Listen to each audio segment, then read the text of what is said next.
মাছ মাংস ডিম খাওয়া যাবে না। বাংলার মানুষ কি খাবে? আমার মাথা না তোমার মাথা? কোনটা খেয়ে থাকবে? মাছ ভাত খেয়ে তো আমরা বেঁচে থাকি।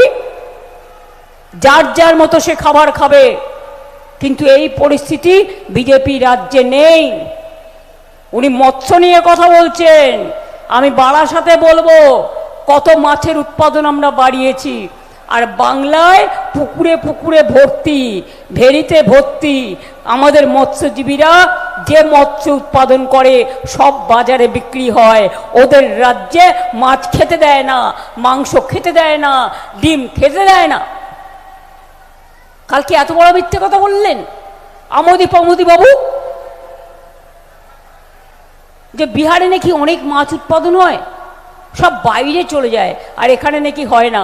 কত হয় সেটা আমি বলে দেবো পরের মিটিংয়ে। আমি আপনাদের বলি, বিহারে মাছ খেতে দেওয়া হয়, তো মাছটাই যদি খেতে না দেওয়া হয় তা সেটা অটোমেটিক্যালি বাইরে যাবে না তো কোথায় যাবে?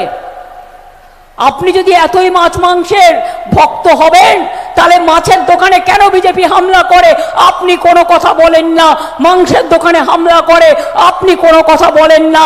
আমরা তো অন্য ধর্ম অন্য খাদ্য নিয়ে কখনো বলি না।